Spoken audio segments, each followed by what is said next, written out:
Hello. कल मैंने आपको सेल के बारे में बताया था। आज मैं आपको डिवीज़न के बारे में बताऊंगी। इंग्लिश में कहते हैं सेल डिवीज़न और हिंदी में कोशिका विभाजन। पहला है आपका इंट्रोडक्शन, परिचय। Cell division is a person process is which divide into the daughter cell. कोशिका विभाजन एक ऐसी प्रक्रिया होती है जिसमें एक विभाजित होकर संतन दो संतति कोशिकाओं में बदल जाती है। मतलब जो सेल होता है, जो कोशिका विभाजन होता है, वो ऐसी प्रक्रिया होती है जिसमें एक एक कोशिका जो होती है वो विभाजित होकर दो कोशिकाओं को मतलब एक कोशिका जो रहती है वो विभाजित होकर दो कोशिकाओं में बदल जाती हैं। Cell division is a person process in which parents divide into the two daughter cell. कोशिका विभाजन ऐसी प्रक्रिया होती है जिसमें एक विभाजित होकर दो संतति कोशिकाओं में बदल जाती है। It is also known as cell reproduction or multiplication.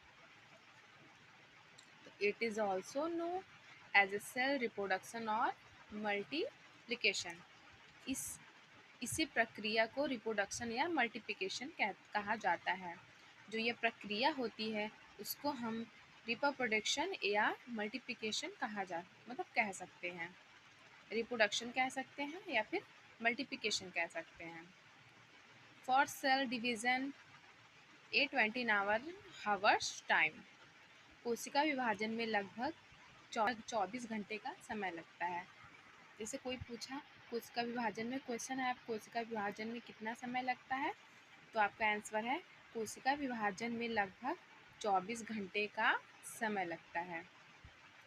तो क्या है आपका cell division is a process in which parents divide into the two daughter cell. कोशिका विभाजन ऐसी प्रक्रिया होती है जिसमें एक विभाजित होकर दो संतति कोशिकाओं में बदल जाते हैं। It is also no cell reproduction और मल्टीप्लिकेशन। इस प्रक्रिया को रिप्रोडक्शन या मल्टीप्लिकेशन कहा जाता है। For cell division at 24 hours time. कोशिका विभाजन में कितना समय लगता है? कोशिका विभाजन में लगभग 24 घंटे का समय लगता है। आपका क्वेश्चन आ गया कोशिका विभाजन में कितना समय लगता है, तो 24 आवर्स कोशिका विभाजन में लगते हैं।